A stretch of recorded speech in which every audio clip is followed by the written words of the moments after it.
I'll see you on the other side.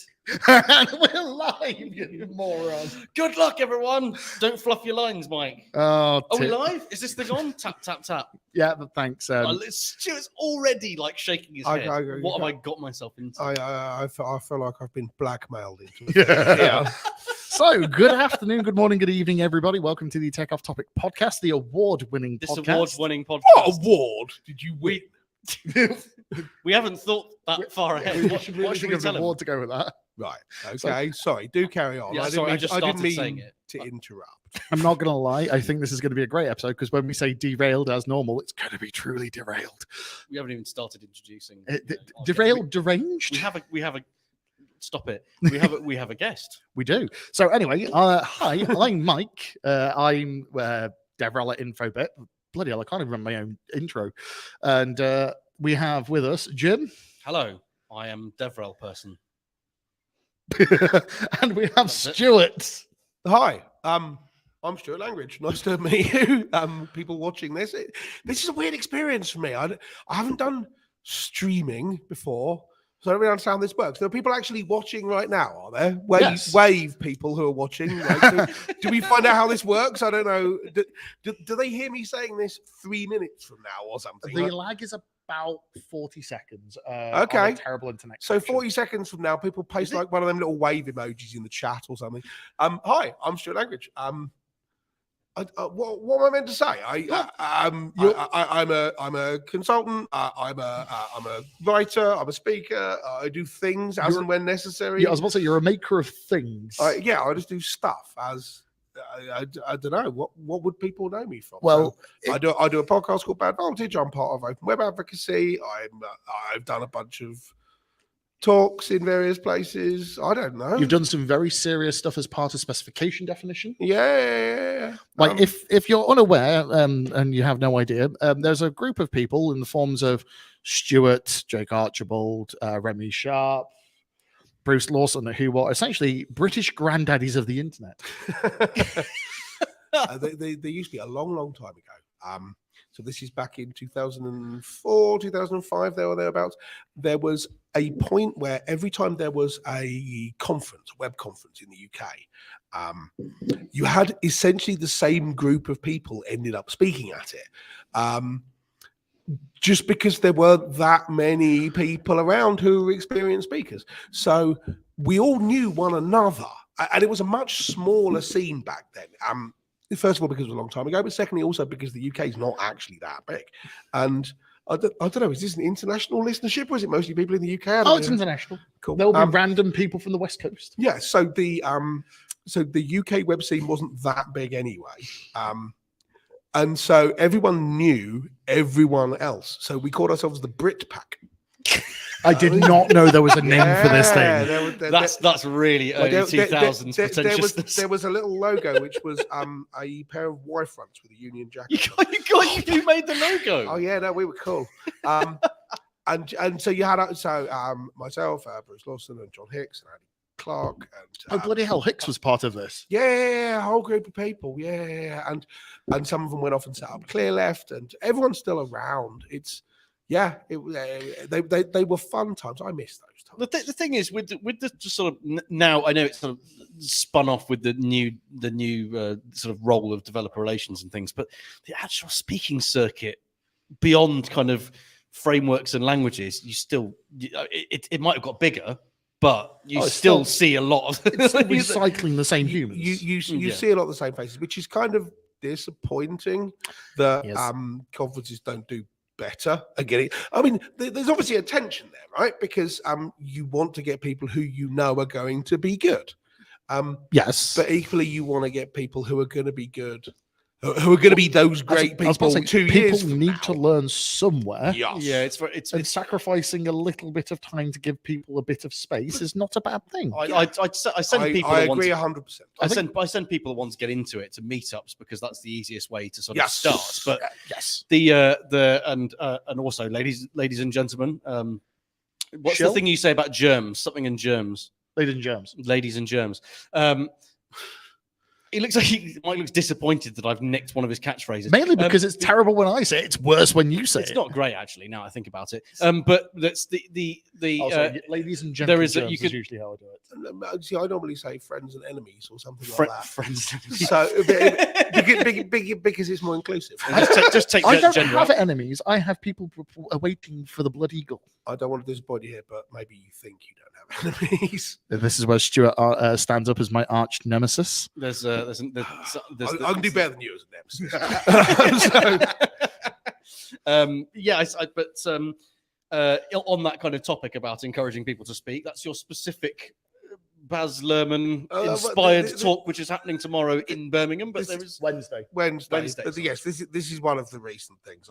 I put together a talk with the intention of encouraging more people to do talks at meetups. And it has worked. Some people have directly referenced that. They absolutely have. Luke Brown being one of them. I was at Fusion conference here in Birmingham Meetup last week. It's a conference, dude. It's a meetup for reasons. There's 100 people. we call it a meetup on steroids. Yeah, that's our branding. It's either a small quarterly conference or a large meetup, depending on your point of view. It's like 150 people at it. But one of the speakers at the last event came up to me afterwards and said, "I was inspired to do this by your talk," and I'm like utterly proud of this. I'm like, this is exactly why I did it. That's fantastic. I'm really pleased. So yes, it's all right. I'm not gonna lie. I do actually see you with a shit-eating grin quite often, but that one's a genuine one. Yeah, it's like this is why I did it. This is the point. We want to inspire new people to get involved, right? Yeah, this is the goal. Especially as I'm a specialist in PHP specifically, there are certain areas, not all, there's certain conferences and certain frameworks where you look at the lineup and you go, okay, well, that's interesting. So did you pay or just always be there? Same old faces. New boss, same as the old boss. Oh, no. It gets worse because the event he's specifically talking about has the tendency where it's the same. It's not just that's one that you're thinking. No, of, but it's the same circle. They've got the same primary committer group where about half of them will speak. Okay. And then the only other people that are really speaking are either really big names for another reason or have most definitely paid, but not officially. But that's just a disappointing way to run a conference, then. Yep. Oh, and if you go to that, you're not going to hear anything you haven't heard already. So why it depends how much hype you put into it. Okay. I mean, maybe I can't. The problem is normally I'd completely rag on the individuals and whatnot involved, but I've realized I can't at the moment because I need to do some PHP work. Well, and I can't. Because I'm doing the same job as you. So there you go. Can I suggest integrity?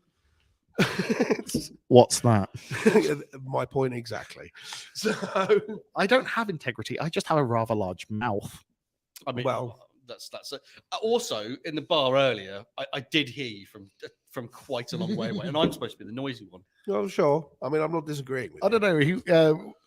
Ladies and gentlemen, we did go to the pub before. This is a common meeting area for people to find each other. Well, exactly. It's nothing controversial. Nothing weird about that. Are we supposed to have turned all the beers so their logos are away from the camera or towards the camera or something? No, because unfortunately after this I'll be doing Building with Beer when I'll actively be talking and rating the beer whilst I make something terrible. This podcast is sponsored by Thornbridge. Honestly, get the Thornbridge sponsorship. I'll come back more often. That would be excellent. There is a Burning Soul sponsorship coming for. Oh wow, fabulous! Okay, I may be doing some stuff for Chris. And he said I'll give you a few cases. So people who don't actually know this, Thornbridge are obviously a UK-wide brewer. Yeah, and importer. Yes, they're a huge importer of foreign beers. They are. But Burning Soul are a quite local Birmingham brewery. They're pretty good. Very local. To be fair, brutally honest, Burning Soul is also my local pub. It's around the corner from your flat, isn't it? Yeah, because they've got a brewery in a garage. I mean, it's cool. It's a really big garage with classic hipster vintage knackered sofas and stuff like that. Because Shoreditch isn't cool anymore. Now it's all about the horrible thing is that's not there because Chris bought it for the tap room. That's there so he had somewhere to sit down whilst he's brewing and can't be bothered to get up. Is that why they're there? Well, it's a working brewery. Yeah, I mean, cannot complain about Burning Soul or get the Two Towers one next. No, are they still around? They're a bit odd, aren't they? They don't make very good beer. No, see, It's quite boring. here is the thing. So both of you, disappointingly, are wrong. And part of the reason that Two Towers are great is because during lockdown, someone suggested, "Hey, why don't you get beer delivered from somewhere?" And I thought, well, why don't I look at the local breweries? So I looked at Two Towers. They had a website. So Two Towers is another local Birmingham brewery for people people who don't live within 4 miles of where we're sitting. And so I filled in the thing on the website at about 11 o'clock. And then I got a phone call about 15 minutes after saying, "Okay, you just ordered 12 bottles of whatever it was, I can't even remember." And they said, I said, yeah, I just ordered them. And they said, "Okay, can we deliver them at 1 o'clock?" And I went, "Well, like 1 o'clock today?"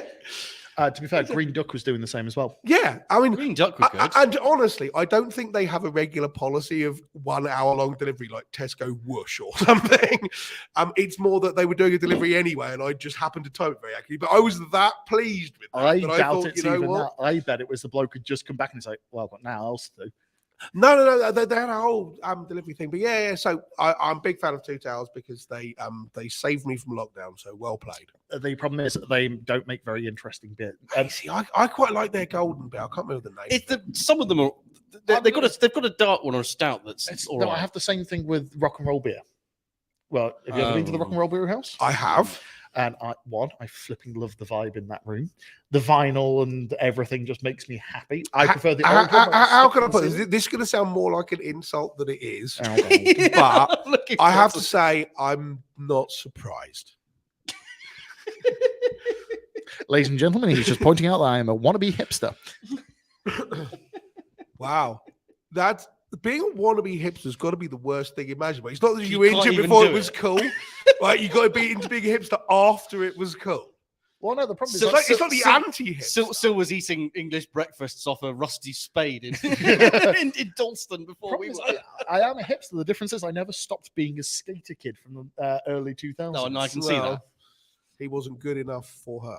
So Did you just make an Avril Lavigne reference? yes, Did I you? absolutely But did. Avril Lavigne. And I am Avril proud Lavigne. of it. Avril Lavigne. Remember that Avril Lavigne isn't alive. She's been replaced by an imposter. Yeah. Because there was a story by like a Brazilian internet blogger about. Like, Are you high? This genuinely became a thing. This Like, became like Get out of you town. know TLC, the terrible news network in the US. Oh, yeah. I So think TLC were bad. not the ones that did Creep. The No, news not network. TLC. TNT. TNT. Is it Yeah. Oh, TNT. Okay. The Teen Network. Yes. Yeah. They ran with that story about Hang on. That Avril Lavigne's been replaced by an imposter. This is by a doppelganger. Yes. Well, so this is like Paul McCartney. yes. Yeah. it's Okay. that. You know, what's his name? Art Attack. Neil Tennant. Hang on. Neil Buchanan Neil was Buchanan. replaced by Constantly being dead. what? I remember that one. Neil Like, Buchanan's been declared dead like 5 times Yeah, by the it's- internet. the new generation are also saying Mr. Tumble. Neither your children are too old and you don't have any. But Mr. Tumble has been declared dead about 3 times. I don't know why rumors about Avril children's Lavigne, entertainers. Same deal, Okay. but differences. But Avril Lavigne. So what was the motivation behind this? Mhm. Hang on. It is the pitch that Avril Lavigne died for some reason. Yes. But then they stood up a doppelganger because they wanted to keep selling records. So Yes. same as Paul McCartney. There you go. Avril. It's called the There's Avril a Lavigne. Wikipedia There's page a for Wikipedia Avril Lavigne replacement conspiracy theory. So this is a conspiracy thing. So that I didn't know she was Canadian. Yeah, she was Avril married to the dog man, the poodle man. It was a terrible song, Nickelback. Him. She was married to Avril him. Lavigne was married to someone out of Nickelback. She was married to Chad Kroger. Okay, this is the Discovery Day Incorporated for me. Gracious. Goodbye, Okay. Tech Podcast. Hello, pop culture. This is I appear to be an episode of Pop Bitch for no reason. Canadian singer Avril Lavigne died in 2003, shortly after the release of her successful first album, was placed by a body double named Melissa Vandella. But Evidence used to support the theory. This is going to be good. Changes in Lavigne's appearance between 2000.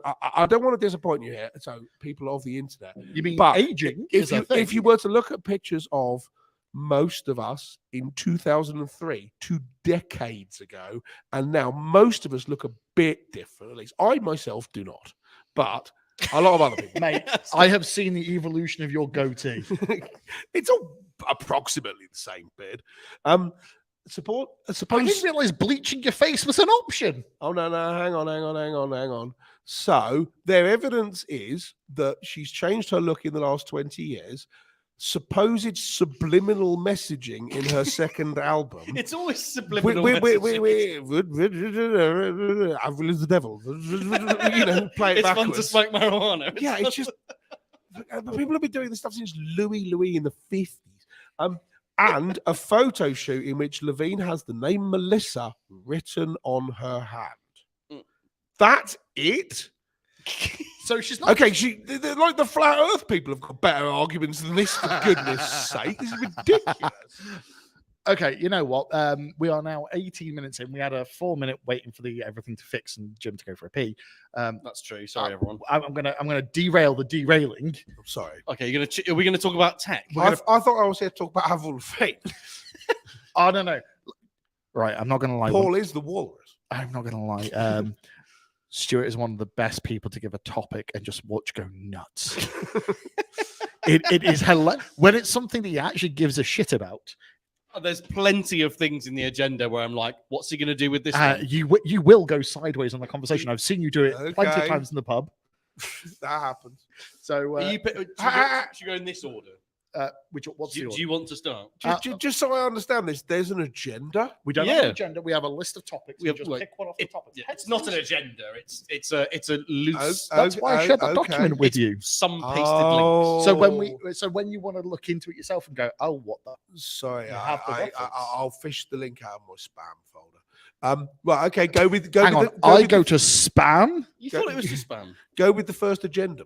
No, because that's boring. What Okay. are you gonna pick? Go with an entertaining agenda. All right, you know what? Just because I really don't want to talk about this one, just get it out of the way. Don't deploy on Friday is back. It's a man. It's an influencer, and he's called Alan. What is the link? Alan Holub. Alan Holub. These people have got nothing to say, but it was a dogmatic DevOps. This is an inverse. Normally, it's don't deploy on a Friday. Oh no, but now it's everyone's continuous integration is so good that you should always deploy on a Friday, and then everyone joined this massive argument of discourse. You're like, So who cares? So, first point, I wildly don't care about arguments on Twitter because I don't care about Twitter anymore. Well, yeah, because it's not. It's fun to talk about, but it's useless. But importantly, so Sam Hughes does QNTM. He came up with some years ago a really interesting way of using the deploying on Fridays thing as a way of assessing how good your company is at things. So the idea is culture check or an actual it's sort of internal. So you look at your company and you characterize them as Monday, Tuesday, Wednesday, Thursday, or Friday. And the way you're characterizing your company is the day you pick is the last day you're prepared to do a deployment. So it's not a you should do this or you shouldn't do this. It's a way of measuring your company's readiness, your project's readiness, and how much they're on top of stuff. I quite like that. So if you are a Friday company, you're quite happy to do a deployment on a Friday because you're confident it's okay. If you're a Thursday company, then we're a bit reluctant to deploy on Fridays because sometimes we screw up the deployments, and so we don't want to be working over the weekend. So we're not going to do deployments on Friday. We'll do it on Thursday, but that's still pretty good, right? Mm-hmm. So being a Thursday company is okay. Being a Wednesday company is a bit less good, and maybe you want to start looking at your processes. Being a Tuesday company is, if you go back further than Monday, that you need more than a week to prepare for deployment, then it's hard to argue that you're doing continuous integration at all because it's not continuous at that point. It's quantized at best. But I thought that was a really useful way of people going onto Twitter and lambasting others for failing to meet up to this plan is not really the point. It's look at what you're doing, and if you're reluctant to deploy on a Friday, then you're a Thursday company. Are you happy with that? Cool. If you're not happy with that, you want to be a Friday company, what do you need to do to make it happen? start thinking about those that. are not the sensible discussions that happen online, though. There's the actual tweet. Literally, So the actual tweet says, "Not deploying on Friday is a huge red flag." Everything's big and it's very Trumpian, indicating a seriously broken process. Insufficient testing, for example, a lack of continuous integration and waterfall thinking. Deploy many times per day, but most importantly, no culture of quality. Fix all that. So the guy's point is, if you haven't achieved perfection, you suck. And that seems a bit unnuanced, right? It's chucking stuff out into the void in order to get engagement. And Yes. there's lots of that on that Twitter. is absolutely trolling for people who will disagree with it or try to explain the nuance. It is so. Twitter does not lend itself to nuance, and social media do not lend themselves to nuance, and tech discussions in general do not lend themselves to nuance. But people deliberately playing up the lack of nuance because it gets them engagement can fuck right off. I mean, honestly. And this is why I can't wait for the death of the tech influencer. What do you mean? When's that going to happen? Well, hang on. Just to be clear, are we talking about a specific tech influencer? No, to die here? No. Okay. The brand of like the well, I work in tech, but I would like to be paid for being an influencer, so I'm going to lean on the two things and end up building this. Why are you expecting this will go away? You're talking about the cult of celebrity. Yes. This has been a thing literally forever, right? The first guy who worked out how to bang a rock against another rock had people sitting around going, "Oh, wow, look at those rock skills. He's a literal rock star. Let's follow him about the place," right? It's not going away. I wish it would, though, because it's just... Sure. So that's a very different thing of you want. Yes. Yeah. Because I don't think it's going anywhere. It's like, okay, so there was a... I mean, I agree, but I wish white onions would go away in favour of red onions, and no one's listening to me either. So But it's just like, all right, so I was in the pub with you and Maria and stuff after a fusion gathering thing. yes. And she That happens. pointed out at me, it's like, so you're just a tech influencer. And that made my blood boil. Of course it did, because because she's a mate that knows how to push your buttons. No, because importantly, you're not a tech influencer. You just want to be a tech influencer. I'll tell you somebody. I'll tell you somebody who does. I'm not going to name names. Somebody who really wants to be a tech influencer. I've mentioned their name before. They've actually gone. I think they've gone into it. They've taken a job into engineering and used to be in developer relations, right? I just opened up Twitter one day. Sometimes Twitter can be good for amusement of these kind of people, It's right? definitely toilet reading for making it easier to pass. That's it's like, you remember we used to have toilet books? It's like that, isn't it? Top Gear magazine. I used to have the Book of Heroic Failures. Do you remember that? Yes. There you go. And the book of lists. And that one as well. And then there was the Time Waster Diaries or the Time Waster Letters. That was a good one. The letters from the British Chip Friars Association. 101 things a boy can do, or whatever. the sort of things that Waterstones sell a lot of at Christmas. Anyway, I opened it up, and this particular person was going to install. This particular influencer was going to install Arch Linux on their laptop in a hot tub for no reason, live on Twitch. So I don't want to disappoint you here, Oh God! but being a tech influencer, or the ultimate goal of being a tech influencer, is what DevRel is. No. If you're failing to do that, then you're not doing your jobs properly. Well, no, because I see there is. Can I do it without installing Arch Linux in a hot tub? Why would you not install Arch? Well, don't install Arch Linux. But what? There we go. But Got his canonical roots on. I don't know that I'd necessarily recommend Ubuntu these days either. But why would? Yeah, sure. I mean, this is obviously trolling people for attention, but equally, I mean, you know this, right? You're a professional actor, or have been. You do things that get people's attention. I do. It's almost entirely pointless if your goal is to get other people to do the thing you're doing or appreciate the thing you're doing. It's almost entirely pointless to do the right thing and no one finds out about it. I mean, you could, like, for example, not stream this and just record it and then publish the transcript, but you're not doing that because you want attention. There's nothing actually wrong with that. Actually, I do this because it's easier. Is it easier? Literally every time I've written anything, I didn't spend 15 minutes plugging all the cables in first. To be fair, this started whilst we were doing it from our homes with Hailzone and Central Birmingham. So StreamYard has just become the default way because I see. I'm lazy. Just docs where Jim lives. I would. But Hi, I live in the Drury Quarter. Stuart lives in Warwick. Man, That's that's a lie. That's a harsh commentary on both me and Warwick. Hey, it's better than Coventry, because at least then you're not just having everyone pass through. So that reminds me of when That is extremely unkind and yet accurate. Spike Milligan was on Room 101, but shortly after after Paul Merton took over, and one of the things he put into Room 101 was his house. Because he hated his house. Like, why do you want to put your house into Room 101? And he just looked at him and just went, because I hate it. But the second one, a different house. The second one, he gave justification for why he didn't buy a different house. I don't know what it was. But his second thing that he put in, and I'm sorry, if there are any people from the south coast of England, they're going to hate me. But he put Portsmouth in. And as an example for putting Portsmouth in, he showed an advert from the 1990s. And it said, and it was like one of those like Great British Rail ones. Yeah. And it said, "Come to Portsmouth, and beautiful French towns are just a few hours sailing away. Come to Portsmouth and leave Portsmouth." To leave immediately on a boat.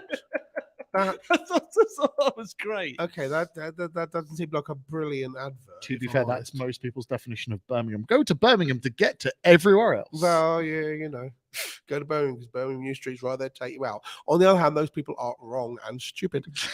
On the other hand, and this is important, I don't want people outside Birmingham to know that it's good, because then they'll come in and bugger it up. This has always been Right. Stuart's kind of like I recently mantra. found out something about this because I have to spend a lot, like you do, with the beery crowd, the brewers and the bar staff, and etc. Yes. So, did you know about Attic? What, the brewery in Sturchley? Yes, That's supposed to be the thing at the top of someone's house. correct. So, did you know that Attic is actually not a Birmingham brewery? Yeah? It's set up by a bunch of Londoners who had money and wanted to make it somewhere cheap so they could sell it off later. It's not there to be a great Birmingham brewery. Dude, it's in Sturchley. Well, yeah, but that's an up and coming area. So is Birmingham. No, Brewing Company. you're missing the point, right?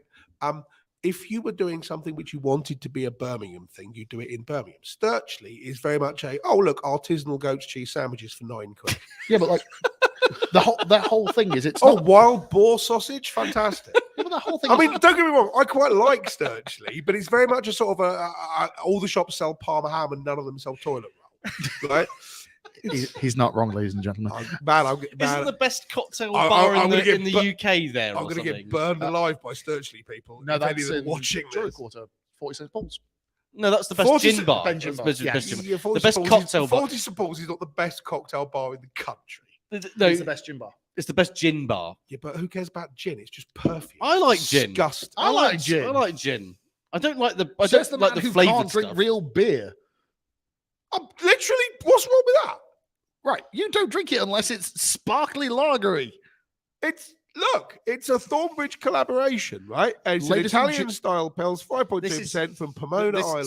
Sorry. Can we go on to the next topic? This is boring. But anyway, Can we move on to the next topic? I just like the fact that so they've created this business purely to sell it off. It's the same as like where Provide like that as well. yeah, They're not local to here. So the magic phrase you're looking for is that they're looking for an exit. Yeah, A tactic which our industry is not entirely unguilty of. Build up a business and sell it. having recently found out that my employer is looking to IPO at some Ta-da! point. Yeah. Ladies and gentlemen, defense rests.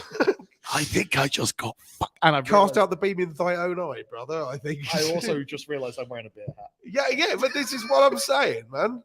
From Alberta. Right, my high horse, somebody else. Right, I'll read the selection of subjects, and then you can pick. Okay, right. You've got a list of subjects. You can read them. Agenda number 2. Well, is another one of these beers mine? Yeah. Oh, fabulous. You can talk about. If you really want to. I'm saying putting it like because I really don't want to about what Musk has done this week, whatever he's done. You can talk about Scott Pilgrim. What's he done this week? It's something to do with GPT. And I have opinions on that. I do like Stuart opinions. if you want to hear them. So the point here is not Musk, right? Fuck a bunch of Musk and literally The horrible thing is, I actually don't disagree with this bit. I just hate the fact it's Musk. No. Oh, it's the tech lead. It's the tech leaders. We'll get to that. Okay. So for people who haven't seen this, a whole bunch of tech luminaries. So Steve Wozniak, who set up Apple and then didn't do anything else since. I mean, I do respect him. Much as he's cool, and I've seen him speak. and he's very entertaining. He's not actually done anything since about to be 1970. I spoke to somebody about recently because he keynoted something, and Yeah. his speaker's fee is interesting. Yes. insane. It's eye-watering. So Yes. what's his face who invented JSON as well? Douglas Crockford. Yeah, it's a But nonsense. you would Doug's all right. Oh, he is. But his speaker fee is bonkers. I mean, but then wouldn't yours be? If you could live on doing 3 talks a year and that's it, wouldn't that be good? Fair enough. To be fair, if you're as rich as God, you can do what you I mean, like. Every industry needs the. I hesitate to use the word aristocracy, but there's not necessarily a problem with that. Right? It's the same as professional footballers. Right? This is there's all the apples and pears going around here. Apple. But yeah. Anyway, my point was that you got a bunch of tech luminaries, one of whom is the execrable Musk, but leaving that aside, who said that they would like to see investment and development of AI dial back a little tiny bit for 6 months because we're worried. And the thing which disappoints me about this is I cannot think of a better way of keeping the thing in the news than doing stuff like this. Because, and this is the important point, people who are interested in AI and who want it to be successful and who want it to be the next big thing, what they want is they want lots of people having very chin-strokey discussions about, is AI bad? Is it good? Oh no, let's have a big chat about that, right? They want this kind of philosophical investment into it. And so literally anyone pushing for or pushing against is keeping that conversation going, which is good for the people who want AI to happen. The thing that if you wanted AI to stop, you make everyone shut up about it. So it stopped being trendy. And what's disappointing is everyone on that list has enough media literacy to know this, right? So they've Streisand affected the thing that they're trying. What? Do you know about the Streisand effect? No. Oh, okay. So in general, Off topic, ladies and gentlemen. If you want to keep a thing secret, then don't tell Barbara Streisand. The thing to do is not to attempt to sue a bunch of people who are talking about it to make them shut up. So it's named after Barbara Streisand, who tried to do exactly that. But I forget what story it was she wanted to stop getting out. A recent equivalent is, do you remember when it became, after Private Eye did some investigation on it, super injunctions? Yes. That was exactly that. Yes, Trafficker and Cambridge Analytica and things like that. Yeah. But yeah, so the idea is if you actually want people to stop talking about a thing, finding the people who are talking about it and suing them to make them shut up, if they're journalists, literally makes them all go, man, we're going to find a way of talking about this somehow, regardless of your opinion. We're just going to make this happen. That's the Streisand effect. You make the problem you're trying to solve 10,000 times worse by the action you took to solve it. That's actually I need to add that to my vocabulary. Yeah, Streisand effect. Brilliant. There's a Wikipedia page. Which I've Jim's just got looked here. at the Wikipedia page. The actual original Streisand effect is around about a photograph of her residence falling off a cliff in California, and she tried to stop it from being talked about. I can remember what it was.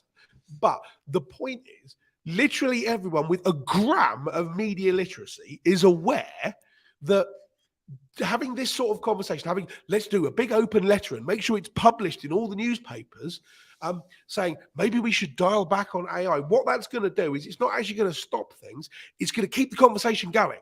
True. And everyone on there knows this, which suggests that if you're feeling conspiracy minded, then what they're doing is doing this because they want to keep feeding the fire. Well, and if you don't feel conspiracy minded, it's at the least, if their actual goal is to have people take their foot off the accelerator for a bit, this is not the way to make that happen. Well, the only reason I give a crap about it is not because it's Musk at the head of it, because, you know, it's not Musk at the head of it. It's a whole bunch of you can sign up yourself if you want to. I know, but it's popularized because his name is because you attach his name to it and immediately, and it becomes news like other right-wing demagogues we could name. Correct. Carry on. But it's because of the fact that the more I've been reading, it's the fact that over the course of the last 9 months, every major organization that isn't a startup has fired their ethics organizations around. Yes.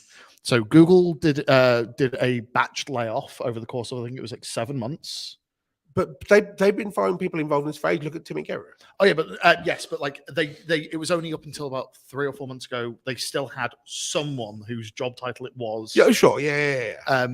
So the biggest tech businesses in the world, including Microsoft, AWS, and Google, and there's probably a whole bunch of others I didn't even realize had ethics boards to begin with, have removed their ethics boards whilst doing things that are slowly becoming dystopian with AI. Yes. And the reason I was like, oh, I am not a fan of Elon Musk. I'm not even a fan of Wozniak, just because of the fact that, like, I don't find him entertaining when I've seen him speak. But that's a fair opinion. No, I mean, but it's just a case of sure. that the actual philosophy behind this open letter is not stupid. There should actually be some, and the problem is money talks, and my brain goes, hang on. If these people are willing to say this, are they willing to put their money where their mouth is and actually pay for the people to work for governments to then organize something that's not fucking terrible? So, because the British government also recently said no to any form of government-based ethics board for AI. The British government also, the Royal Mint said they were going to create a load of NFTs, and then got the backlash, and then said probably 6 that was days a bad later. idea. Yes. So let's not let's not pay attention to what our government says. Unfortunately, businesses are only there to help businesses make more money. It's the reason why capitalism, it's like, competition is great. No, capitalism, competition is great so that the monopolies can buy more of the different things, because then they make more money.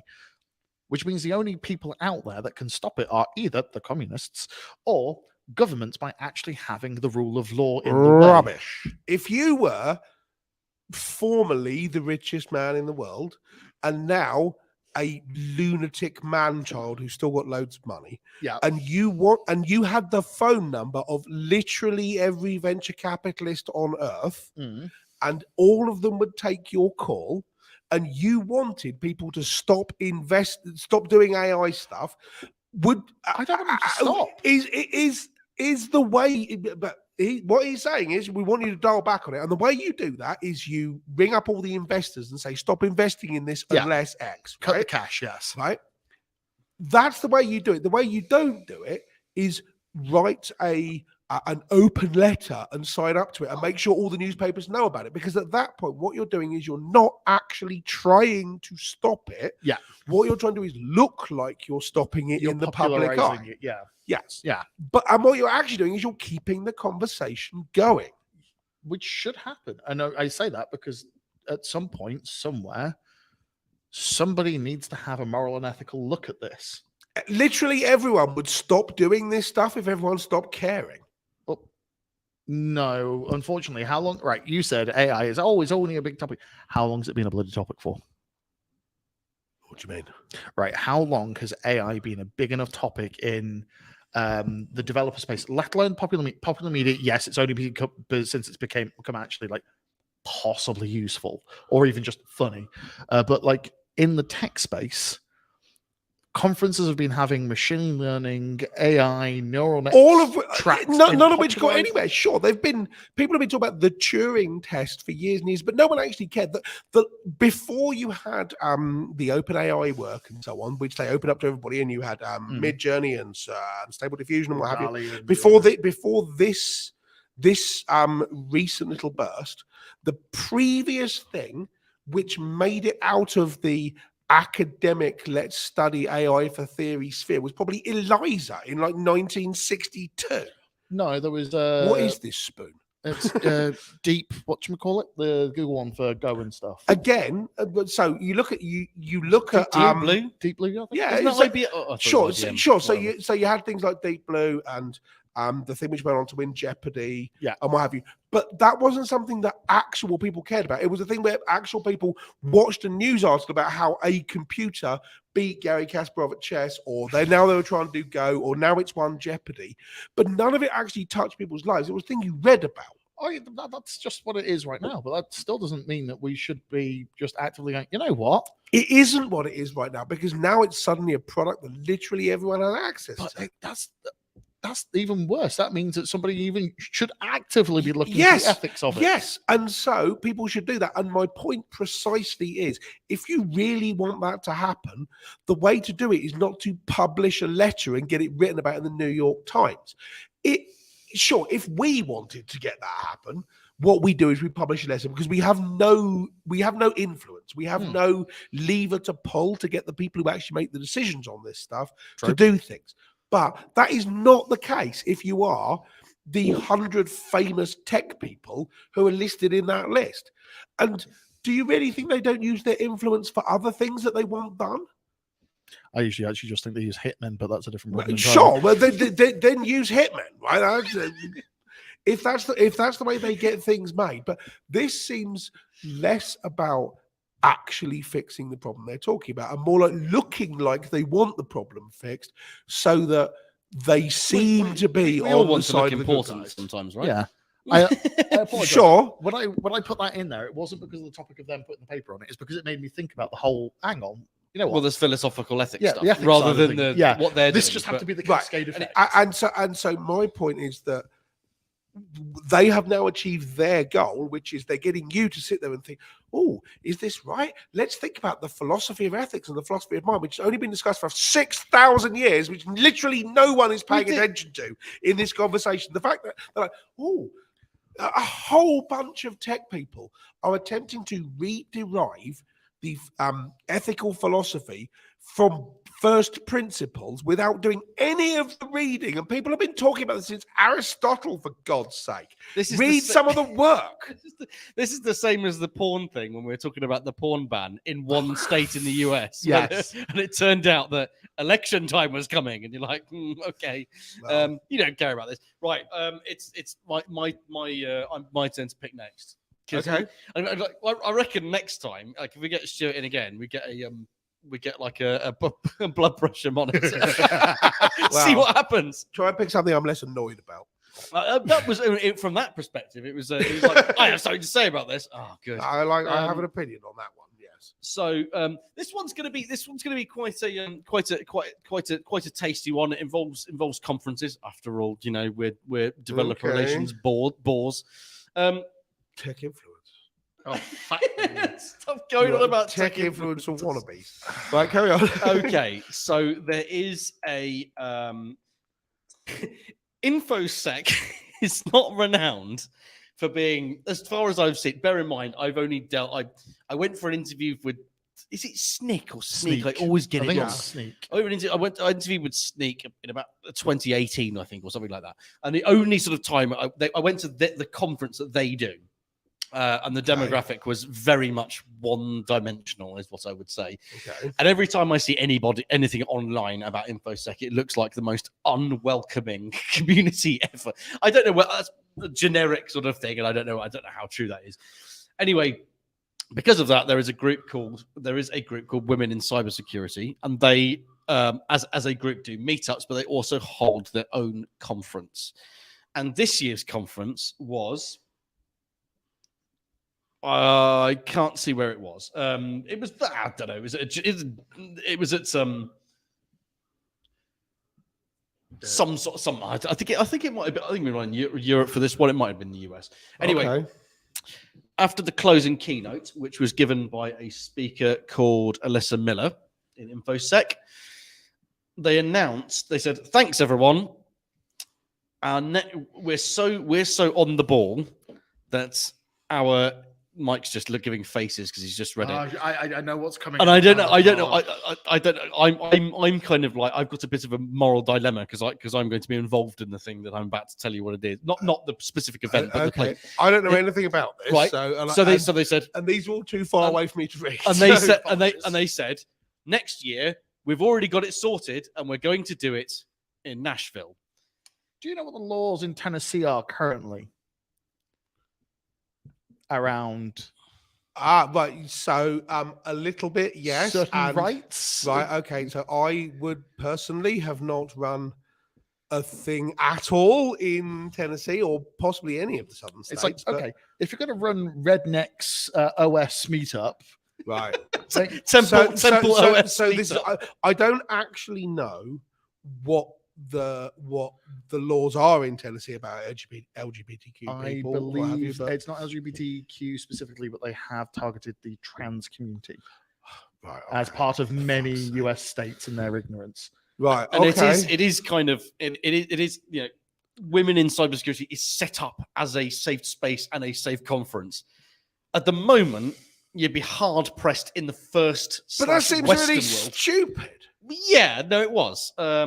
Alyssa, who did the keynote, was not very happy and was very, very vocal. In fact, posted pictures of themselves crying on the plane on the way back. I do need to correct something. I just actively said Tennessee as a whole. What I should have been saying is the government and Okay. the political Not leadership not of the people, Tennessee. but this federal This thing is- I've never I- understood in the that- US. But I that do seems need to fair. apologize on that one. My use of wording there was Yeah. terrible.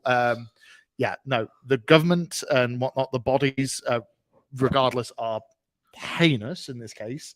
And the horrible thing is that just seems like a really ignorant, dumb move by an organization for a safe space. Yes. the good news is that as soon as it was raised, originally there was head burying under the sand. And then I think that I need to follow it and look at it, but I think they followed up and they basically sorted it out. They just I dialed. think. They just dialed back and did it somewhere else. But they were advised. Good. I mean, this is they were advised in a panel not to do it, and they still did it anyway. right. Okay. That doesn't make any sense. So, well, there's an example of, I think, which disappoints me, but is really important, is that the way to get people to do things differently is public pressure.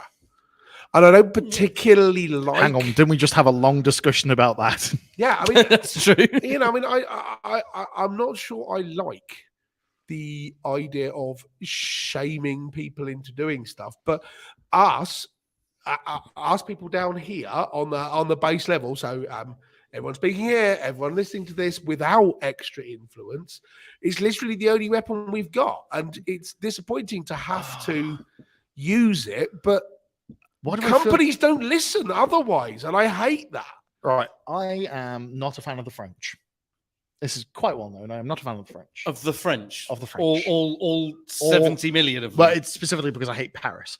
But so did the French. The French hate Paris. Literally everyone outside Everyone. Paris in France thinks that Parisians are really I've- annoying. And I've superior. said on this podcast that the people that hate Paris the most aren't from England, they're from France. actually, probably the Quebecois. Who, yeah. Anyway, my point being, the one thing I do love about them is when they do collective effort and the rioting, they do it next. Oh, they don't hold back, do they? Like, you do know about the incident where they took a muck spreader, drove it up to the president's residence, and flung so much shit on it, it literally banged the doors open. Yeah, I believe it. It's like when you try to make a statement. I believe it was 2 years ago when they were changing taxes for agricultural subsidies. It's like, if you're making a bloody statement, my dudes, you're doing it well. Have you? So you know the Marseillaise, the Yes. French national anthem. Do you know?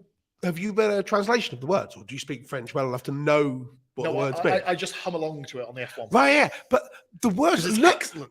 them up at some point because they're amazing. It's like the streets will run red with the blood of our enemies. I love it. It's like, okay, so I'm not necessarily sure I necessarily want to get behind the full fervency of the argument, but this is what a national anthem ought to be. Right? So, the thing is, everyone like, even, Contre I nous spoke de to- la tyrannie, you know, I spoke- l'étendard sanglant élevé. It's just like, wow. My God, it's weird listening to a Strike Brummy on. talk I French.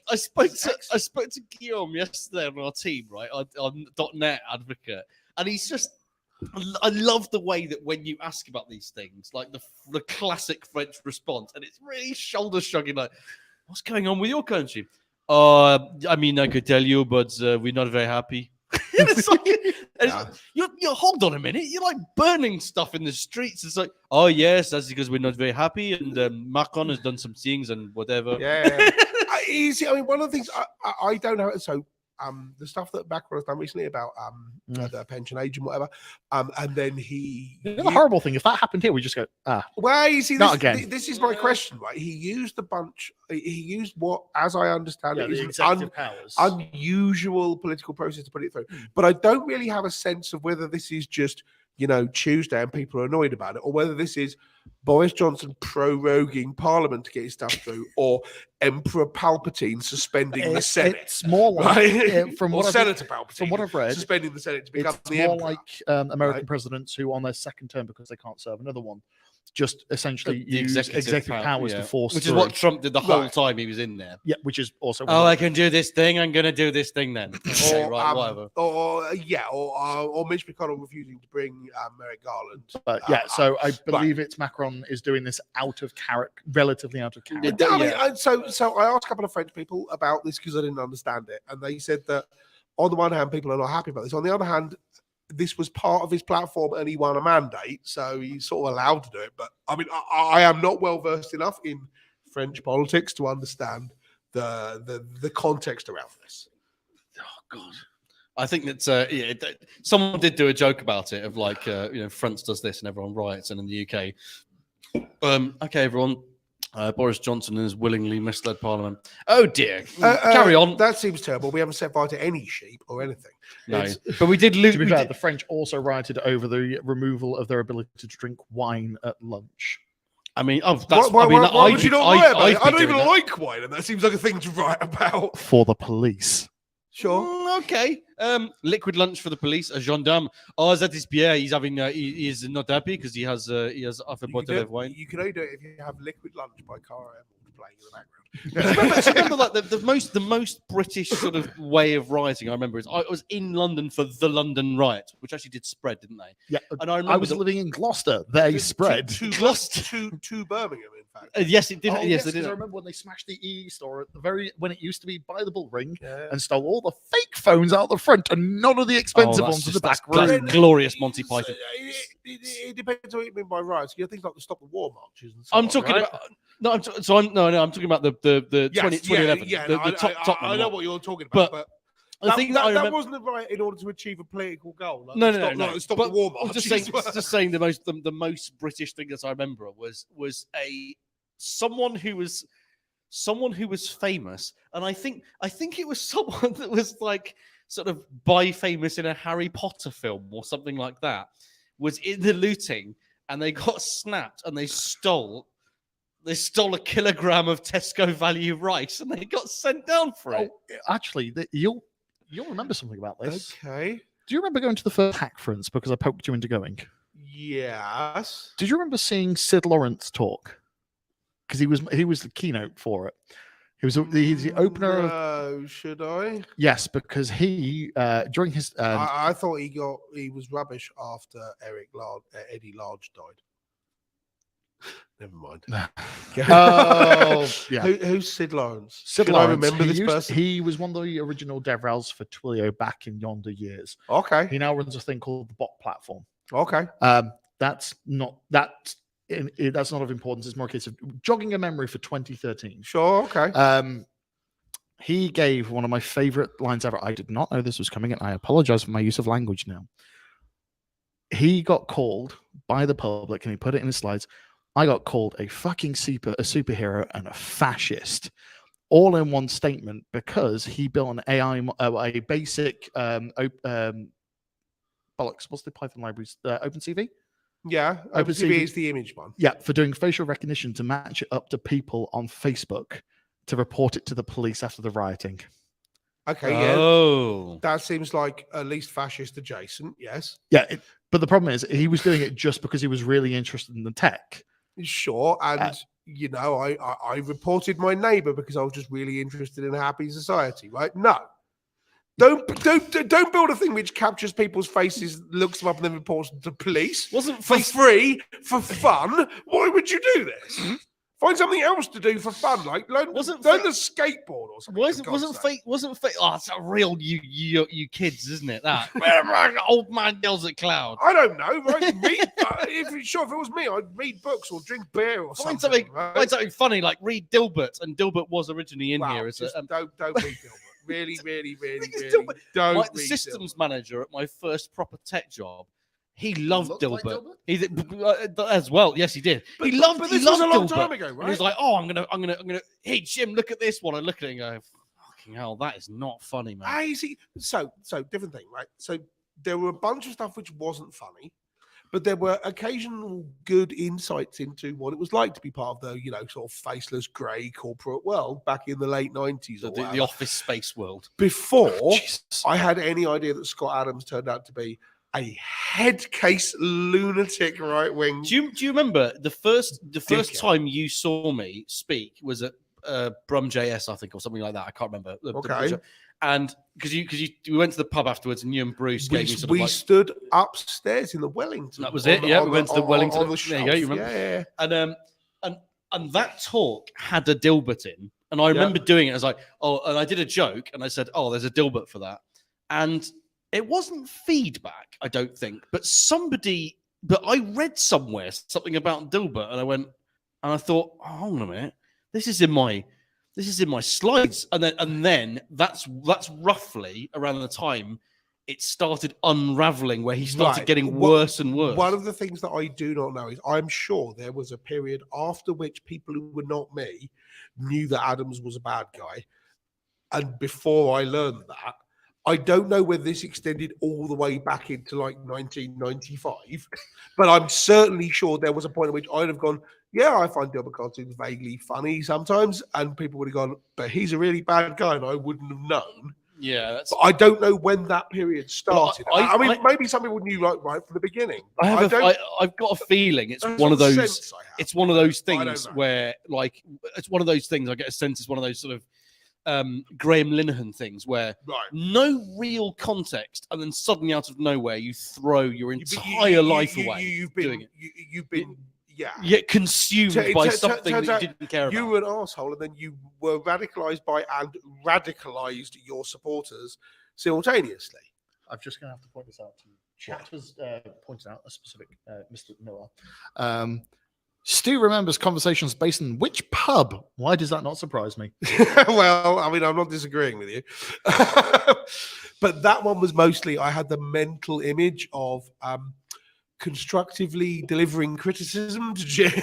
No, I took it. I was asking for it. It's the first, the first time. If anyone listening, my first talk was a massive, horrible political hot potato, which I shouldn't have done. Yes. And I designed it as a keynote talk, and it was the one that famously I delivered at PHP London in front of about 150 people, and they started arguing amongst themselves in the audience during the Q&A. Right. And you said, no, I really want some feedback. And so you got the fire hose, which is what you get when you ask for it. That was good. Well, why do you think I don't ask you anymore? I just wait for you to give it. But sometimes you get it anyway. Right? If you're around this locally, it's like you get the fire hose whether you want it or not. No. If it seems like something that that you ought to hear, even if you haven't thought to ask for it, then you might get it anyway. But in general, if you ask for feedback, here it comes. Prepare yourself. No, the first time that when I it might be good feedback. When people say, "Have you got any feedback?" I'm like, "Yeah, that was great. I thought this was good, and I thought this was good, and I thought the way you put it together was really yeah." The best feedback of a talk I've ever got wasn't a talk. It wasn't a talk at all. It was when I joined the Fusion Meetup team. And I had to do that. And I think the first time I did it, I actually wrote out my script by hand, which of course was ridiculous. Terrible. And thanks. That's not ridiculous. And then that's how I do literally all talk. The first couple, some of us can't do that. The first couple of times I did it, I came straight to Stu afterwards and said, "Was that all right? What's the feedback on that?" And you just went, "Yeah, it's fine." And I thought, "That's it. Well, I've passed the test. You've passed the test." And I said it was terrible because the fact that you just kept looking at the sheet and looked bored. Thanks. That was the first time I did it, and now I don't have a sheet. So, That's actually okay as an MC. I mean, sure, what you should do, ideally, the best MCs, the best compares for a conference are doing a good job of getting people excited about things and informing people about what's coming up and so on. But there are a whole bunch of basic things you do. You need to make sure that you introduce the next speaker. You need to make sure they walk onto a round of applause. You need to make sure that you carefully move from one thing to the next and you keep things going. And if you achieve that basic level, I'm okay with what you've done, right? Being a good MC is a different thing, but a lot of people do not reach that basic level. And honestly, if you don't hit the basic stuff, you don't get to do all the things that make people interesting. because you failed to introduce a speaker. So you just went, oh, yeah, here's a person. And then they just had to stand up in silence and start their talk. That's It's terrible. I told Don't you. do You know, I told you about that the infamous PHP London when I spoke at it, because I think it was also disappointment of that was the first meetup I started going to, and as for a first meetup, it was minimum 100 people, and it was and I'd been watching some amazing people who I now as mates with, who I know, and so it was a sort of a bit of a, oh my god, I'm actually I'm going to get onto this stage. It was at the Sainsbury's Tech HQ in Holborn. They have in the basement, and the actual MC organising bit was absolutely atrocious. Right. They were like, so we're going to do. We've got some things, and we've got Jim here. Yeah, cool. Get on stage. And I was like, this is just pathetic. That was literally me last week. Right. Hence me giving you the feedback, right? Your core job as an MC is not to be the cool guy in the room. It's to make it so that people who are actually speaking are the cool people in the room. So you want to make sure that they come on stage to a round of applause because it gets them going, that the people who are listening at least have some vague idea of who they are. Maybe the disappointment and you keep things like everyone who's a lot of people who are an MC want to get some attention to themselves, which is fine, but you do not get to do that kind of thing until you've done the basics, which means that if you do all the attention getting stuff but you didn't do the basics, you are bad at your job and you should stop doing it. Yeah, maybe I think the disappointment, hardcore belief in this, the disappointment of that is what, when I started at Fusion, I thought, I know what I want when I come on. So that's what I started doing. Yes. Everyone speaking should walk on stage to a round of applause. Is it wrong that I hate that? It's idiosyncratic that you hate it. I only hate it because of the fact that there is a lot of people who know how to troll me by carrying it on way longer than necessary. Sure. And I hate trying to stop people. Yeah. It feels bad. Like, no, I've got a thing to do. No, then just stand there until people stop applauding. If they applaud for the whole 45 minutes, you go, thank you very much, walk off stage. I think my boss would have a word about that. Not really. Right? They loved it. If your boss goes, I've got a problem with that, you say, they literally applauded for 45 minutes. How much more investment do you need in the product? But yes. So I take your point, but oh no, I'm just aware this is a very me thing because at the events I've been to, there are a certain group of people I know who actively enjoy the trolling of me, and they know I don't. But at that point, you come up with ways to deal with that, right? Which is not that hard. It's just being a. You've trolled me from the back at a Fusion before. Quite a few times. Learning how to interact with your. I trolled you through the front at the last one. That's essentially heckling. True. Right. So how do you deal with a heckler? You need that skill as well. Oh, I made a joke. But that's being a good speaker. That's not something as being a good MC. That is true. I'm now going to derail this again. No. Because I've realized. Which rail are we even on? That's the problem. We have lost the rails. We've lost the. We are. Because we're a long way off the pitch. Ruby off the rails. When it comes to the off-topic side of this thing, usually we're pretty good at being off-topic. We've had conversations around cherubs, for fuck's sake. This has been like derailed, but tech focused, really. Yeah, we have used tech to re-rail the derailing. That's sure. What do we need to talk about cherubs for? Oh no, that was another. Okay. That was another. Don't worry derailing. about that. It's more a case of. Sorry, I should say cherubim rather than cherubs. But yes. Is there something you actually want to pick up? Because we've pretty much got 10 minutes left. We've got one topic, which is why I was going to go. We should pick one topic and fucking wing it. Yeah. Please, can it be the picture? I want it to be the picture because that's really funny. The problem is that I can't show Stuart it properly. What do you mean? Why? Because it's. Can you? It depends. Can you read that properly? Yeah, I can read that. I have not read it, but looking at that, I can read it. Yes. Okay, it's just it's like. Oh, am I allowed to read it? I didn't know if I was supposed to. Do you want to radio voice this, or shall I? Okay, I can radio voice if you like. Go for the radio voice. So, okay, I have no idea what this is. People listening to this is what's going to break it funny. This is a tweet from someone called Eardine, and it says, "So I want to stress that I cannot independently confirm this, but I trust my source. There is apparently an ongoing issue at Twitter that boils down to Musk fired everyone. Sorry. Compose yourself. Musk fired everyone with access to the private key to their internal root CA, certification authority. And they can no longer run Puppet because the Puppet Master's cert expired and they can't get a new one because no one has access. They no longer can mint certs. My limited understanding, says Eodine quite accurately, my limited understanding in this area is this is very bad. Hashtag InfoSec. Just as a one correction, this is Mastodon, not Twitter. Because do you think this would survive on Twitter? Oh, no, you're entirely right. Yes, you're right. So this is isadallaw.com. Hooray for it being Mastodon for a start. Well played. Nice. But wow, crikey, really? I mean, honestly, I have to say, I'm not even the least bit surprised. No, I am, because usually as part of an offboarding process for an organization, you have... What offboarding process? There wasn't any. Well, get your stuff. Twitter used to have an offboarding process. Of course it used to, yeah. Like a handover where like you were a key person because of X thing. Yeah. And they've literally just gone, hang on, all this good practice... Goodbye. But we knew that was happening. Ask yourself, literally, what would have happened is one of two things, right?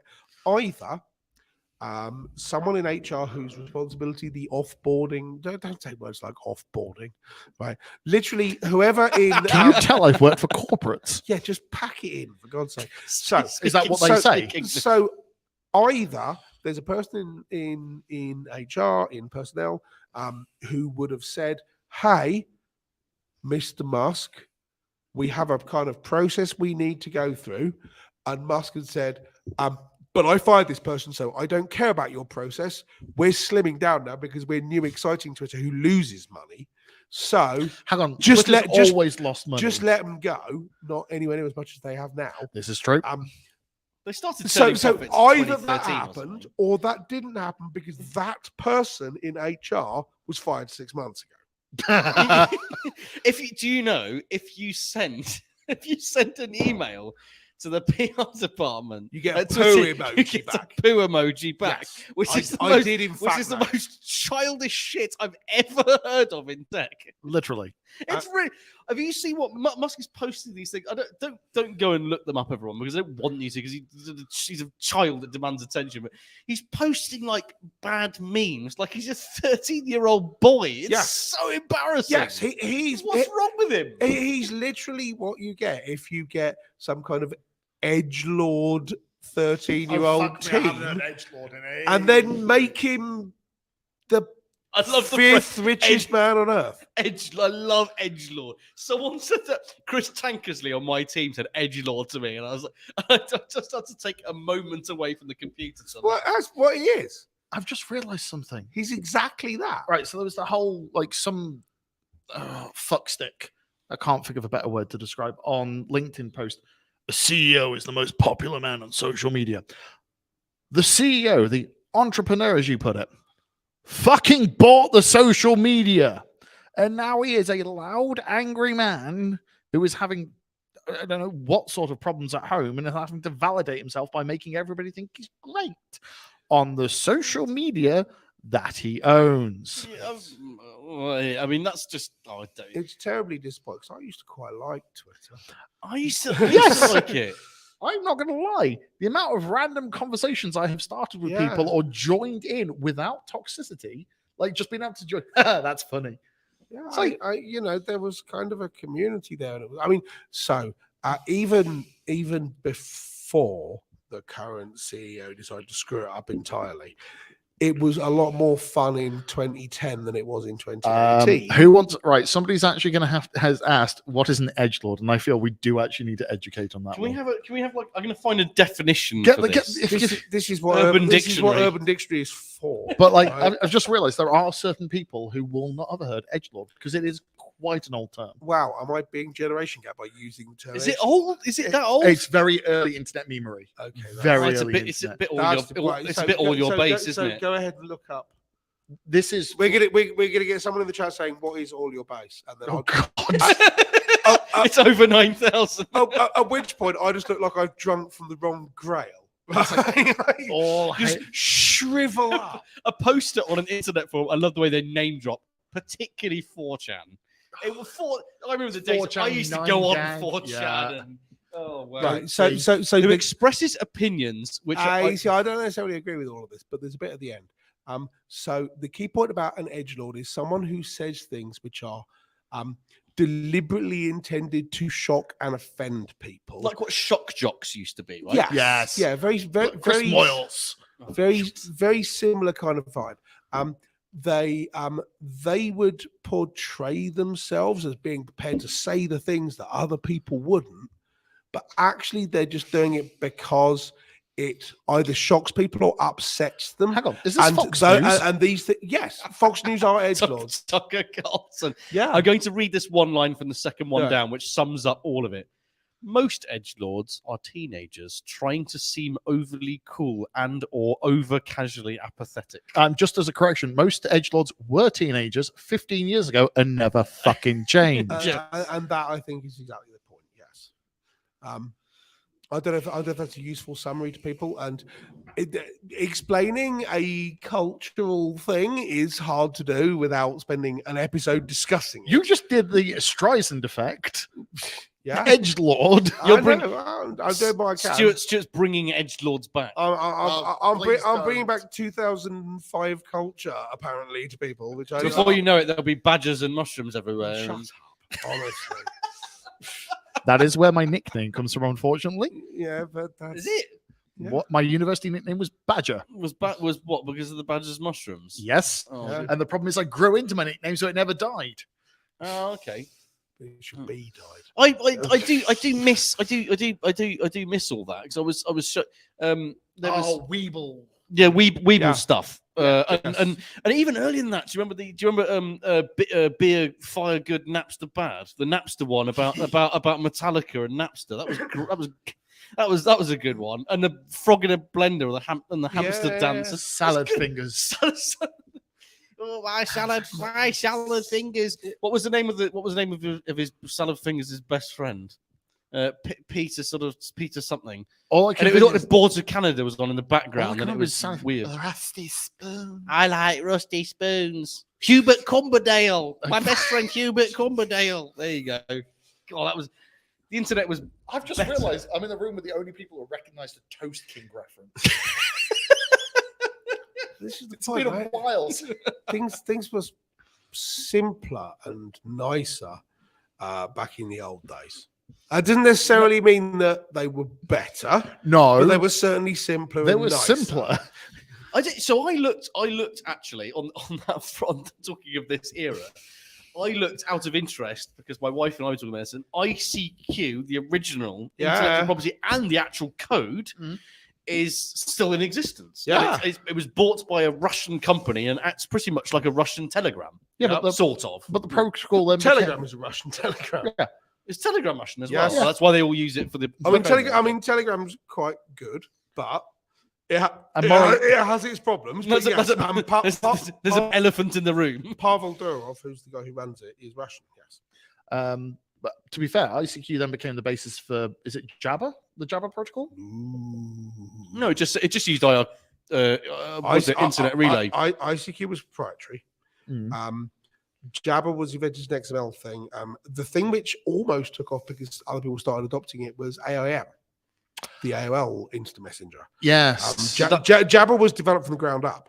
Now, Jabba then became originally the basis for Google Talk, for Facebook's chat thing, and then they all stopped. So XMPP is the underlying protocol, and they then all stopped being an XMPP hub or whatever. Yeah, I believe for a lot of them, XMPP is still the underlying protocol, but the whole point of XMPP was that as long as you implemented the protocol, or you could all cooperate.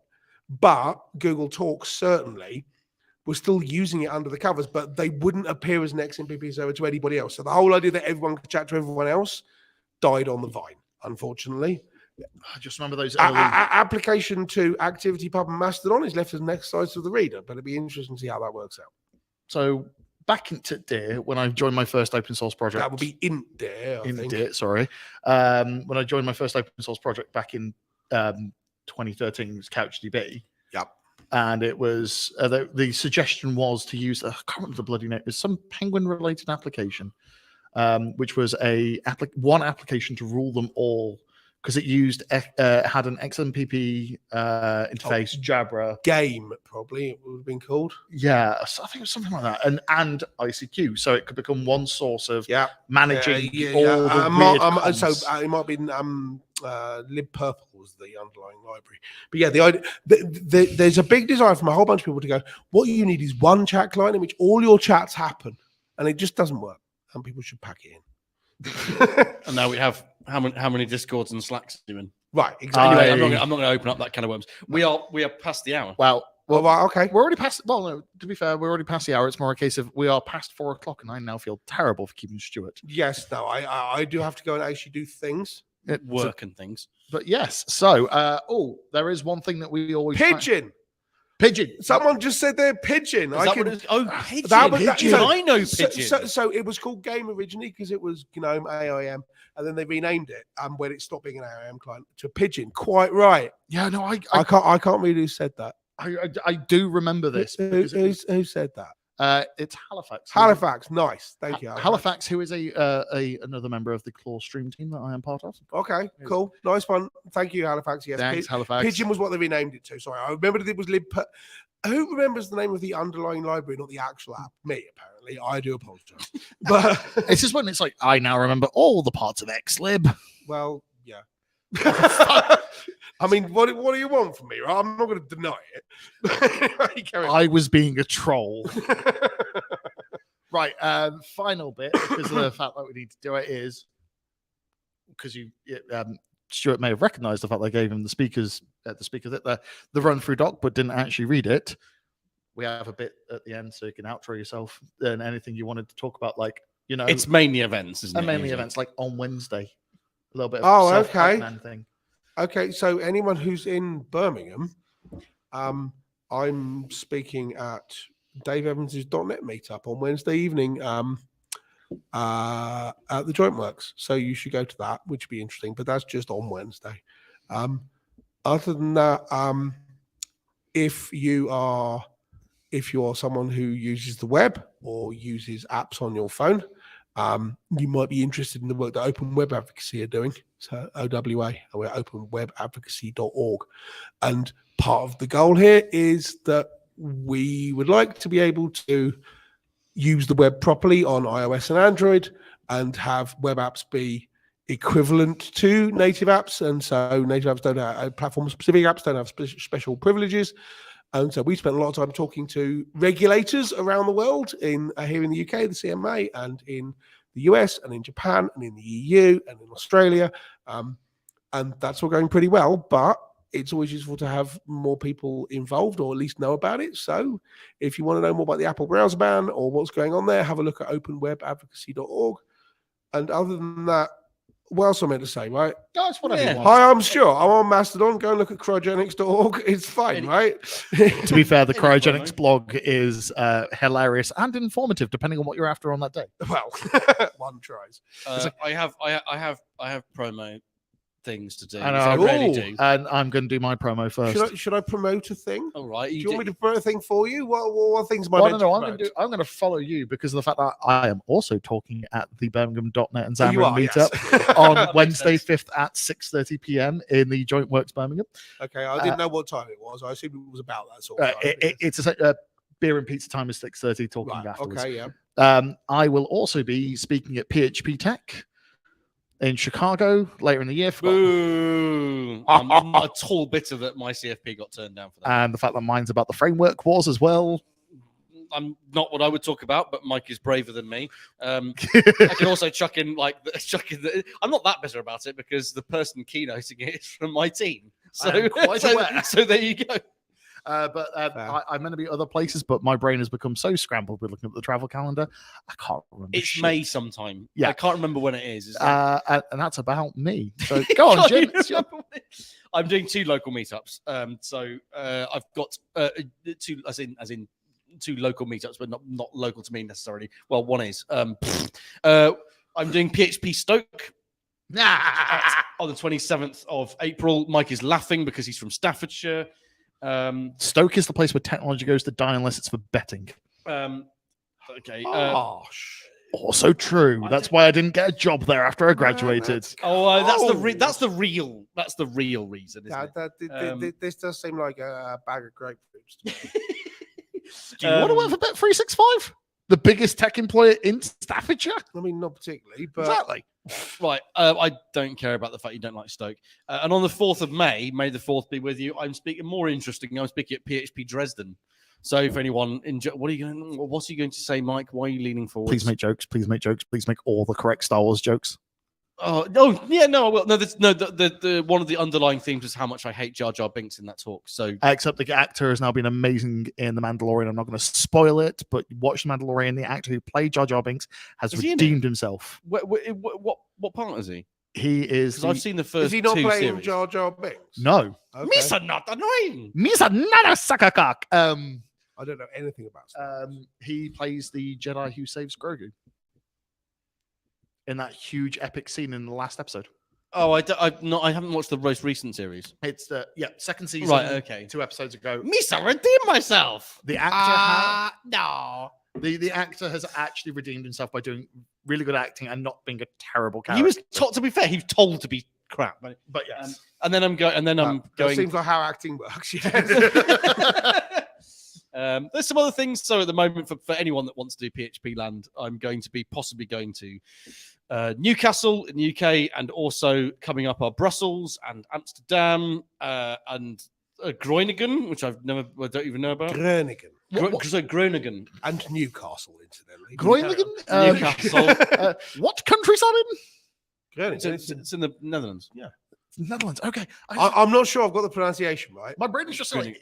I'm pretty sure it's not Groningen. Is this But like on the other hand, Flanders I'd be interested. goggling? I'd be interested to know if it's if I'm wrong. That would be excellent news to hear. There are two. Wow, is it that often you're wrong? There are 2 meetups. I like being corrected. There are two meetups. There is a PHP one, and there's a separate Laravel one, which is quite interesting.